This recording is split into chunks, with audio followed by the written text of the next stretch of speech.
اس ماں کا حوصلہ ارشد کی سب سے بڑی بیٹی کو گلے لگا کے کہتی ہو تو بڑی ہے, تو نے سب چھوٹے بھائیوں کا خیال رکھنا ہے. ہماری بھابھی ارشد کی مسز سے تعارف کروایا, وہ بھی اپنے ایک حوصلے میں تھی. کون جانتا ہے کس ماں کا کیا درد ہے.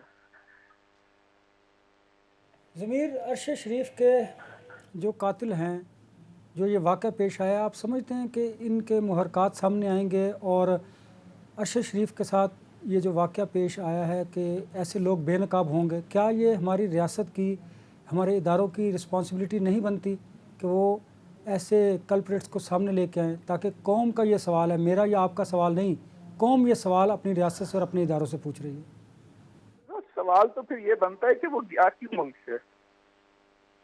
بات تو پھر وہاں سے شروع ہوتی ہے. پھر اس کو دبئی میں کیوں نہیں رہنے دیا گیا؟ اس کے پاس کسی ملک کا ویزا نہیں تھا, پاکستانی پاسپورٹ پہ صرف کینیا میں انٹری مل سکتی تھی, وہ وہاں گیا. اور جب بات ہوتی تھی کہتا یار, میں کہتا تھا Arshad nothing is same without you, کہتا تھا یار everything would be same, I'll be back, ہم آئیں گے انشاءاللہ. اور میں بھی یہ کہتا تھا انشاءاللہ یار ہم دوبارہ اکٹھے بیٹھا کریں گے, وہ بھی یہی کہتا تھا. اور اس کے بعد پھر وہ بات یہاں پہ ختم کر فوراً کہتا یار باقی باتیں چھوڑ, مجھے خبر بتا, میں بہت دور بیٹھا ہوں, مجھے بتا ہو کیا رہا ہے, خبر کیا ہے, کیا ہونے جا رہا ہے. یہ بات کرتا تھا. آپ کا ارشد صاحب سے آخری کانٹیکٹ کب ہوا تھا؟ چند دن پہلے ہوا تھا. ضمیر صاحب, جب میں آج ان کے گھر گیا, ان کی والدہ سے ملا, بھابھی سے ملا, بچوں سے ملا, تو باہر جب میں کرسی پہ بیٹھا تھا, افسردہ, بالکل دل ایسے تھا بے جان سا, تو میرا ایک دوست وہاں پر آیا, اس نے مجھے بتایا کہ یہ ارشد شریف کا آخری میسیج پڑھو. تو اس میں پتہ کیا لکھا ہوا تھا کہ یار اس کا عدیل راجہ کا خیال رکھنا. آپ اندازہ لگائیں, وہ باہر بیٹھا ہے, اپنی جان کی اسے پرواہ نہیں, لیکن وہ اس دوست کو کہہ رہا ہے کہ عدیل راجہ کا پاکستان میں خیال رکھنا.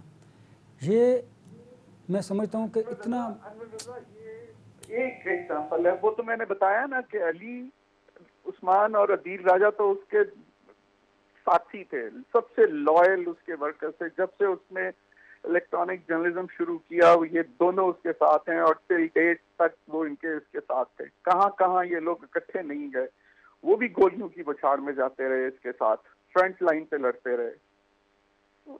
کس کا ذکر کریں, تو وہ عدیل کا خیال نہیں کرے گا تو اور کس کا کرے گا. میری بات ہوتی تھی مجھے اپنا خیال رکھیں, آپ ٹھیک ہیں. میں نے کہا یار ارشد مجھے بتا, آئی ایم دیئر 24/7, گھر والوں کو نمبر دے دے, سب کو کچھ ہو جائے 24/7. میں رات کو, تجھے پتہ ہے کہ میں راتوں کو جاگتا ہوں, رات کو اگر اور کوئی نہ فون اٹھائے تو میں تو جاگتا ہی ہوتا ہوں. مجھے تو کسی بھی وقت بتا دے گھر میں. وہ کہتا تھا نہیں کوئی اللہ خیر کرے گا, اللہ خیر کرے گا, کوئی مسئلہ نہیں, آئی نو. بس چلا گیا, کون انصاف دلائے گا اس کو. ضمیر صاحب, آپ سمجھتے ہیں, میں نے آگے ایک مطالبہ کیا تھا ریاست سے, حکومت سے, کہ اس معاملے پر اقوام متحدہ کا ایک کمیشن تشکیل دیا جائے, جس طرح رفیق حریری اور محترمہ بینظیر بھٹو کی شہادت پہ دیا گیا تھا. کیونکہ پاکستان کے آپ جو جوڈیشل کمیشن کی بات کرتے ہیں, ان کا دائرہ اختیار ہی نہیں, اور اگر ہے بھی تو وہاں کی جو پولیس ہے وہ روایتی قسم کی جو رپورٹ ہے وہ آپ کو پکڑائے گی اور معاملہ دبا دیا جائے گا. میں سمجھتا ہوں کہ ہم سب کو اقوام متحدہ کا جو کمیشن ہے اس کی تشکیل کی بات کرنی چاہیے. اور اس حوالے سے میں اپنی تنظیموں کو اور نیشنل پریس کلب کی طرف سے جو صحافتی تنظیمیں ہیں انٹرنیشنل, ان کو ایک لیٹر بھی لکھوں گا, بلکہ یہ بھی ارادہ رکھتا ہوں کہ ارشد کی والدہ یا ان کے صاحبزادے بڑے جو ہیں کینیڈا میں, ان کو کہوں کہ وہ ایک لیٹر حکومت پاکستان کو لکھے, تاکہ حکومت جو ہے وہ یونائٹڈ نیشن سے یہ مطالبہ کرے کہ آپ ایک کمیشن تشکیل دیں جس میں ارشد شریف کے واقعے کو فروغ کیا جائے, اور اس کے جو حقائق ہوں, جو محرکات ہوں, وہ منظر عام پر لائے جائیں. آپ اس بارے میں کیا کہتے ہیں؟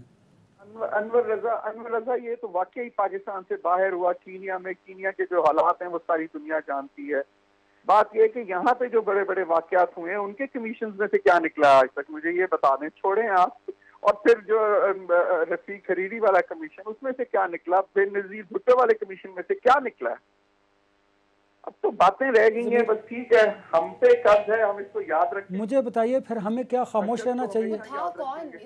ہمیں خاموش رہنا چاہیے, ہمیں بات نہیں کرنی چاہیے؟ نہیں, آواز اٹھانی چاہیے, بالکل اٹھانی چاہیے. میں تو یہ کہہ رہا ہوں کہ ہمیں بالکل آواز اٹھانی چاہیے. ہمیں اس دن سے آواز اٹھانی چاہیے کہ اس آواز کو خاموش کیوں کیا گیا. ہمیں اس دن سے آواز اٹھانی چاہیے جب یہ مجبور ہو کر یہ پاکستان چھوڑ کر گیا. نہیں مانتا تھا, لوگوں نے منتیں کی, خدا کے لیے چلے جاؤ.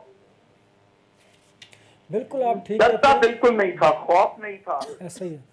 ان کی والدہ کا بھی تو یہی ڈیمانڈ ہے کہ میرا بیٹا چلا گیا ہے، لیکن اس کے جو قاتل ہیں ان کو آپ لوگوں نے تلاش کرنا ہے. وہ بار بار یہ کہہ رہی تھی یہ آپ کی رسپانسبلٹی ہے. اب یہ ہماری ذمہ داری ہے کہ ہم اس معاملے کو دبنے نہ دیں جس طرح ماضی میں ہوا. ضمیر صاحب بالکل صحیح فرمایا آپ نے، بالکل صحیح. ضمیر صاحب اپنا بہت سارا خیال رکھیں اور بہت شکریہ آپ نے وقت دیا. اور آپ کے ساتھ ساتھ بہت ہر پاکستان سوگوار ہے اس وقت.